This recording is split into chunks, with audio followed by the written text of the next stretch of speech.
Welcome to Invictus Porsche for a review of this Porsche 991 Generation 1 GT3. This is an exceptionally rare and special car. Not many of these were built and distributed worldwide. The values have absolutely rocketed through the roof, so let's get in and talk about it.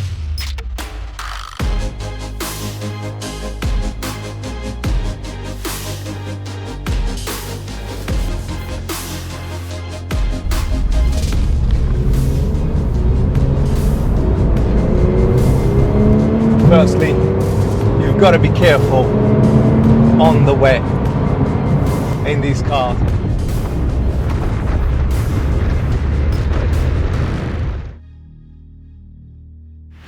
Historically, Porsche didn't have a GT program to their business, so when they launched the Porsche 911-996 between 1997 and 2004, between that time frame, they got the idea of having a GT program, and the 996 GT3 was introduced.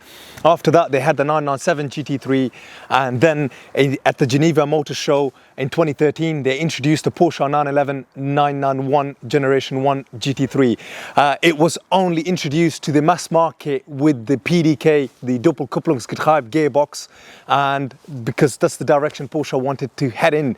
After this, they introduced the 991 Gen 2 GT3, which you can option as a manual or as a PDK, and thereafter the 992 GT3. But we're going to talk about this GT3 in specific. Let's get this boot open. There isn't much to see from an engine here at the back other than a carbon trim, 2 fans, and top up your coolant and engine oil. Not like the older 911 as you could in the days, but this 991 GT3 features the 3.8 litre direct fuel injected engine, which they basically introduced in this variant of the GT3. The engine unit is based on the 991 Carrera S, but there isn't much in common from an engine point of view with the Carrera S.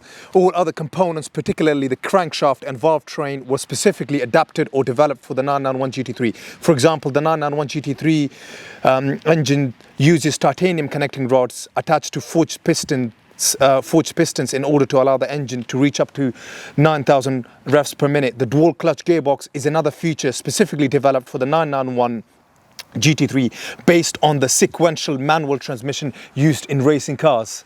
Before we get onto the inside of this GT3, we just want to wrap up on the outside. I mean, the spec on this is absolutely monstrous. I mean, you've got this in the Porsche Pure White Metallic. It's not metallic, it's the Porsche Pure White color with the 20-inch GT3 alloys. I mean, the rest of the spec is, I mean, where do I begin? Xenon lights with LED daytime running capability. It's got the sports design exterior mirror package, as well as the Porsche ceramic composite braking system, which is absolutely phenomenal to have, whether you're driving it on roads like this or on the track. And a must-have option on these cars is the front axle lift. I mean, I don't think in the conditions that we sort of live in the 21st century, in and around us, one really needs an axle lift, but it can be extremely handy, especially if you're living or working down a countryside lane. The rest of the car is, what can I say, in absolutely phenomenal condition. I mean, this is now 7-8 years old, and to think that a car that's done 27,000 miles, 7 years old, still worth £100,000 and still in the condition it is in today, is testament to Porsche for making a product that is so enduring and so long lasting, and for a product that is always able to hold its value. And talking about values, because I do want to jump in onto the inside, I mean, if you think of a 996 GT3, I mean, you're looking at easily having to pay, for a good example, with about this kind of mileage, you're looking at close to, you know, anywhere 70 to 90,000 pounds. On a 997 GT3, again, 80 to 100,000 pounds. So to find a 991 GT3 for 100,000 pounds with 27,000 miles is an absolute bargain in the scheme of things. But you know what, let's just get into it, because it's absolutely irresistible to talk about this interior right here. As you could see, it's got the FIA approved roll cage, and it had a fire extinguisher installed here with aluminium bracket, but the previous owner removed it purely because you couldn't actually then slide the seat forward, because you would have to have had it at a distance, which sometimes made it a bit uncomfortable, especially if you had a passenger, because the passenger was always slightly behind you. And it's got the 6-point seat belt harness system, which is again a touch of class. There's a bit of an outside spec that I still haven't mentioned, because I thought I will talk about it whilst I'm on the inside. It's got these beautiful hardback carbon seats with the GT3 writing here, and the seats are a combination of leather and Alcantara. Here is where the magic really happens. You find the gear select lever is in Alcantara. It's got GT3 writing here, and you know, there's a couple of places which sort of tells you that this is a special car. This is a GT3 on the headrest, here by the gear select lever, and here on the dash over there. It's got the sports exhaust, the PDK sports gearbox option, PASM, and you can have, you know, traction control off or traction control plus off.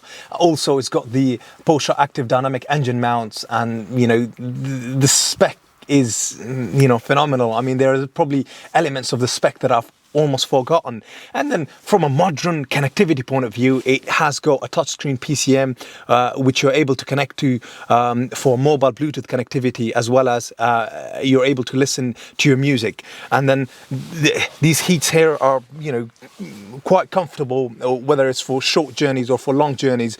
And talking about comfort on the inside of this 911, in a minute we are going to be comparing the GT3 with the Porsche 911 Carrera T, because it's in a similar price range, and I've always heard that the 911 Carrera T is a bit of a budget GT3, so we'll find that out in a minute. So let's just jump into the car and take it out for a drive. Well, the real experience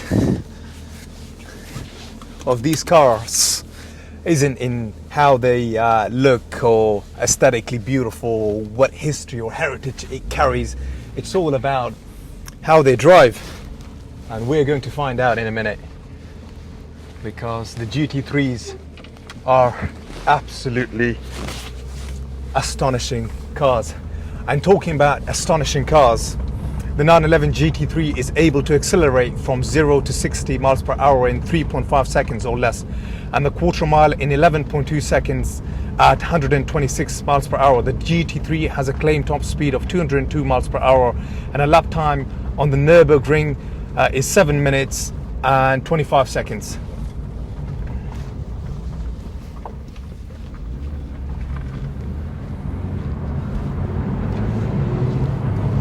Firstly, you've got to be careful on the wet in these cars, because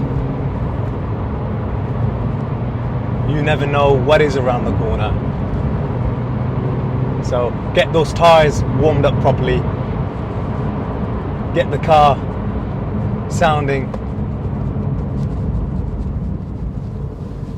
and singing to the tune of this highly performing machine.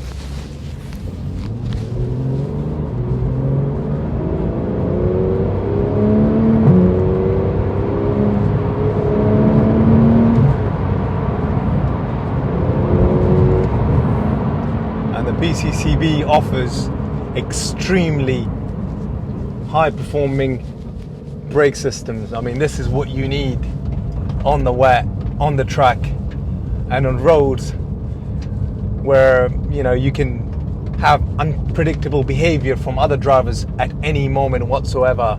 So if you are going to be getting one of these, I think it's best to make sure you get it with PCCBs. I mean, Porsche have designed them to pretty much maybe last forever, but do they really? It's a bit questionable, although it is a fantastic product to have. Now, the other conversation that I wanted to have here with you guys is that the steering is something phenomenal on this. It's completely new and rather special. Up to 37 miles per hour, it operates the rear wheels in the opposite direction to the front, enhancing low speed agility. Above 50 miles per hour, the rear wheels are operating parallel to the front wheels for added longitudinal stability. to experience something at its best, you need to take it to a circuit, because it's able to carry speeds through corners without any premature breakaway on road legal tires. And I think that is something absolutely astonishing and remarkable in itself.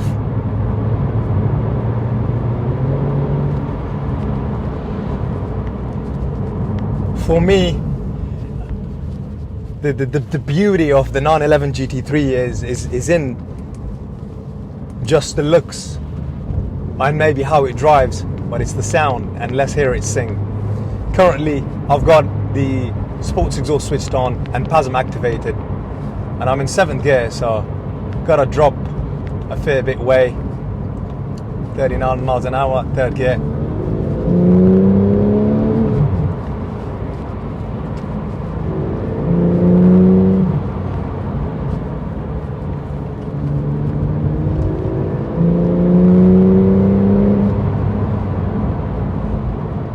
It's the sound that I'm talking about.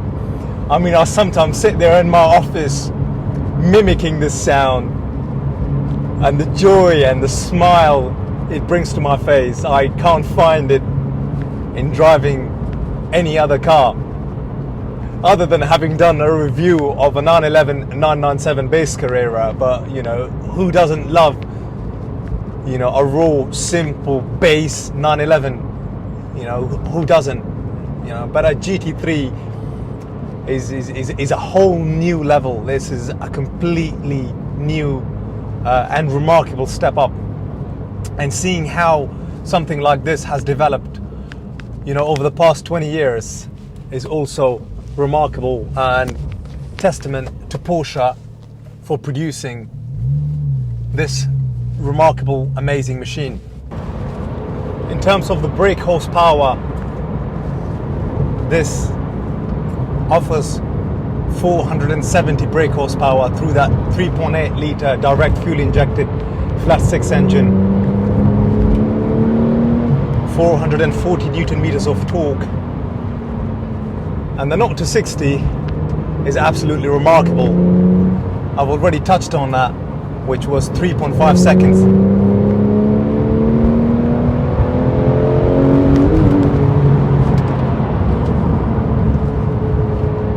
And it really sounds at its best between 5,000 to 6,000 RPM.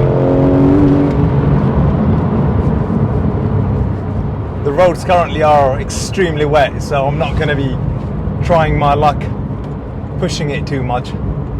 Let's just nurse it back to where we need to. We've had our fun, we've enjoyed it, we've done a right good job of hopefully this review. I mean, just let us know what you thought of this review, and let us know, you know, if this is something you want to own one day and experience one day. I've absolutely enjoyed it. I'm just going to be pulling up to the 911 991T now, having covered hopefully all the bases with the GT3. I mean, I'm truly privileged, you know, to experience the best of Porsches, and I don't think one can have a job as rewarding as myself. So thank you very much. Thank you very much for the for tuning in, and for listening, and for maybe writing something positive, and for clicking that subscribe button. You know, watch out for the next one. Thank you.